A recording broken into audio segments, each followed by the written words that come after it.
Hi, and welcome to Pilates and Yoga for Parkinson's and anyone else that would like to participate. I am really excited about today's video because it's a bit of a challenge. I'm going to challenge you all to some exercises to work on both flexibility and balance.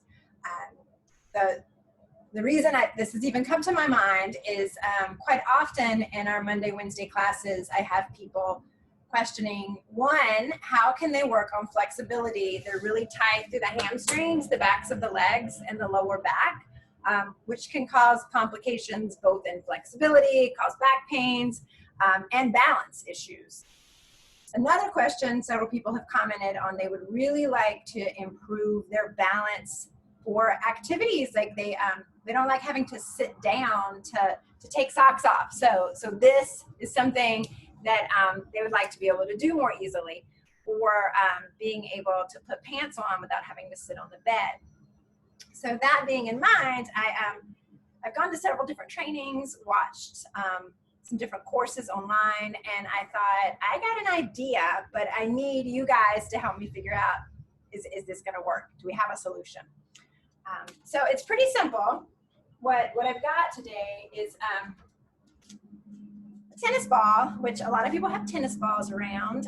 If not, you can probably find one pretty easily from somebody. I've also got it's a therapy ball, and both of these have a little bit of a squish to them. Something like a racquetball would be really good. It's squishy. You would not want to use a baseball or a golf ball.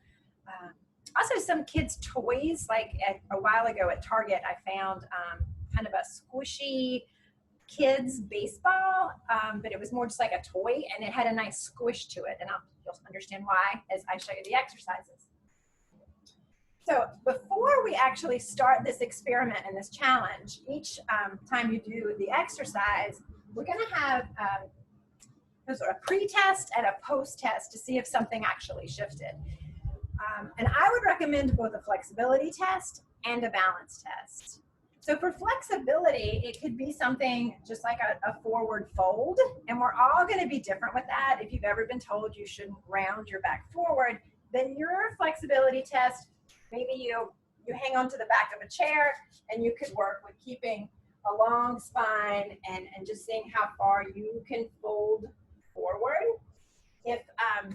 If you haven't been told anything about rounding through the back, I would recommend with your hands on your legs to help support the weight of your torso, just to kind of slide your hands down your legs and check out your flexibility. And we're all going to be different. I've already taught a class today, and then I mowed the yard, so I'm kind of warmed up and more flexible than I might normally be if I hadn't done anything. So that's just one idea for testing the flexibility in the backs of the legs and the lower back. You might have something different, and that's great. Balance doesn't have to be anything really complicated. It might be something as simple, you might have your hand on a wall or a table, or maybe you don't need that. You could just come up on the toes of a foot and play with lifting the knee. So that could be an option. I would say go ahead and do both sides. Maybe you like to bring your arms up if you want to go into tree pose. So just whatever it is that would help you with a pre-test for your balance. After that, you're going to take the ball, place it on the floor, and I'm going to encourage 2 minutes on each foot. So let me set my timer so we'll know I've got it.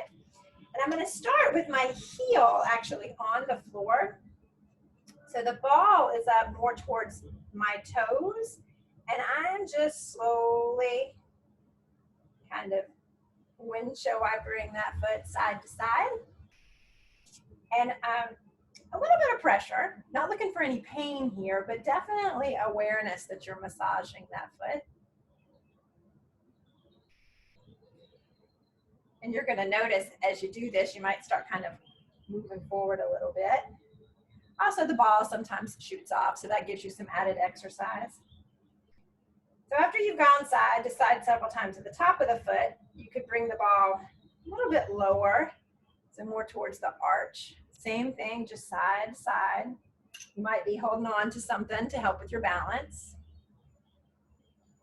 This can feel really good. Sometimes it can kind of hurt a little bit, so just be careful with it. Checking the time. Maybe you go even more under the arch, and at some point you might get to a point that your heel comes up off the floor, and that's fine. We're just going side to side. And then at some point start going more heel to toe, and go over to both sides of the foot, so go out to the edge a few times, to the center, and then over to the other side. I seem to keep looking down at my foot. That seems to be a tendency. You might work on your alignment. You could keep your head up. You could be having a conversation. You could wave at the neighbor walking by.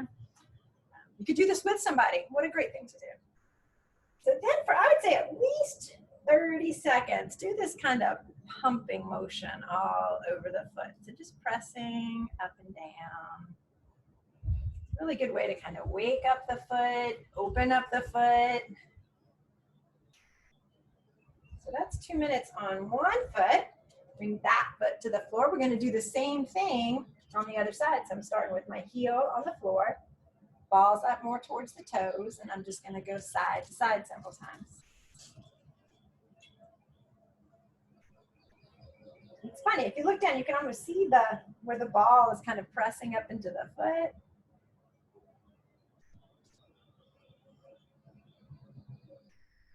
And you'll slowly start to work more to the middle of the foot.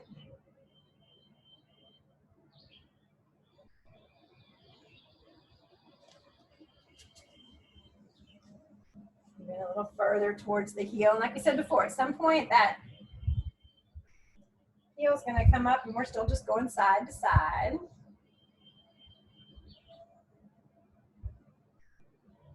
And then you'll start going from toes to heel.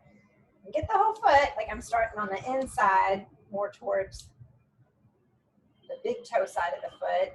And then I work to the middle.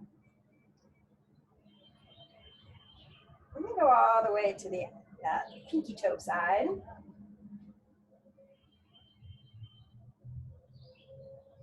And then I'd say for at least 30 seconds, just that kind of pumping action up and down on the foot. So 2 minutes each foot.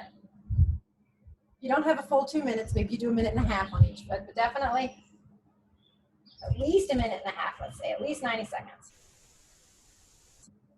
Pushing up and down, not real hard, but enough that you feel it. Great. And then when you're ready to do your post test, pick that ball up, put it somewhere safe so we don't trip.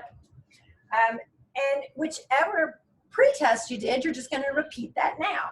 So if you are comfortable rounding forward, hands on the legs, rolling forward, and just notice if there's any difference for you. When you're ready, you'll walk those hands back up. And then your balance test, you can still be near the wall in case you need it. Come up on the toes. Lift that foot. Maybe this time you even look to see, could you reach the ankle? And you can do both sides. Awesome. So everything I have found shows that this can make a big difference both in flexibility and balance. The challenge, give it a shot every day, 2 minutes on each foot, maybe 1.5 minutes. So we're looking at 3 to 4 minutes dedicated to your feet to improve balance and flexibility, maybe less back pain, maybe in time able to put those socks on without having to sit down. My favorite to you is if you take the challenge down below this video, make some comments. Tell me what's happening. Maybe we'll find out this does absolutely nothing and that's that. Or maybe we'll really find the difference. So while we're sheltering in place, let's work on our feet, our flexibility, and our balance. Go do good things, and I look forward to hearing from you. Bye.